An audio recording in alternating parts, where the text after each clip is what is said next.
জাতীয় কংগ্রেসের পক্ষ থেকে ৭ দফা দাবি নিয়ে সমষ্টি উন্নয়ন আধিকারিকের ডেপুটেশন।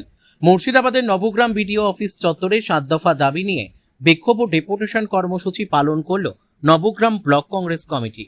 এসআইআরে বাদ পড়া বৈধ ভোটারদের নাম পুনরায় তালিকাভুক্ত করা, বিচারাধীন ভোটারদের দ্রুত নাম অন্তর্ভুক্তির ব্যবস্থা, উপযুক্ত পুনর্বাসন ছাড়া উচ্ছেদ বন্ধ, অপর্যাপ্ত ভাতার ফর্মের সরলীকরণ, গুরুত্বপূর্ণ রাস্তার দ্রুত মেরামত, পশুর হাট চালু রেখে ব্যবসায়ীদের হয়রানি বন্ধ, নিট প্রশ্ন ফাঁসের ঘটনার জবাব সরকারের কাছে দাবি।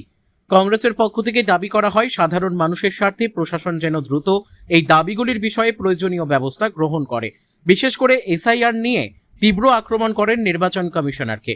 ভোট যখন নবগ্রামের, তখন এসআইআর ট্রাইব্যুনাল বিচার প্রক্রিয়া হবে নবগ্রামে। এই প্রতিবাদে ক্ষোভ প্রকাশ করেন নবগ্রাম ব্লক কংগ্রেস কমিটি। মুর্শিদাবাদের নবগ্রাম থেকে জয়ন্ত রায়ের রিপোর্ট, বিগ নিউজ বাংলা।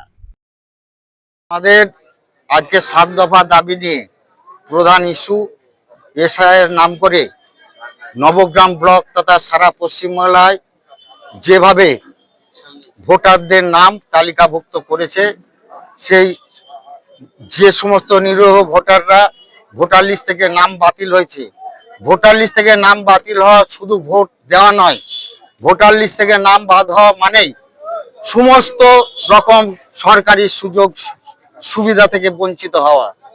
তাই সাধারণ মানুষের যে আর্তনাদ, কোনো রাজনৈতিক দল এই সাধারণ মানুষের পক্ষে, এই সাধারণ মানুষের কথা কর্ণপাত করেনি। আমরা নবগ্রাম ব্লক কংগ্রেস সাধারণ মানুষের যে কোনো অভিযোগে আমরা ক্ষমতায় থেকেছি না থেকেছি, সব সময় সাধারণ মানুষের কথা নিয়ে আমরা আন্দোলন করেছি।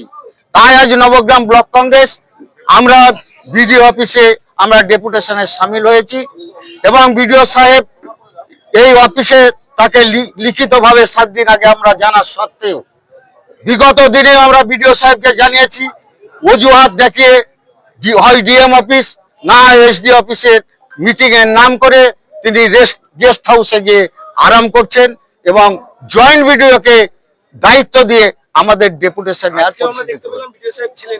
তিনি বহরমপুরের কিংবা লালবাগের গেস্ট হাউসে বসে আরাম করছেন।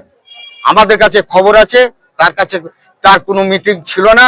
মিটিং থাকলে নিশ্চয়ই তার যদি জয়েন্ট বিডিওর কাছে সদুত্তর পেলাম যে এসআইআর প্রথম যে দাবি আমাদের এসআইআর এর ব্যাপারে, তিনি বললেন আমাদের প্রসেসিং চলছে এবং যাতে 100% মানুষের নাম উঠে তার আমরা পরিস্থিতি তৈরি করছি এবং যাদের নামটা বাতিলের চলে যাবে তারা 6 নম্বর ফর্ম পূরণ করলে আমরা যেমন করে হোক সেই সমস্ত ভোটারদের নাম আমরা তালিকাভুক্ত করব।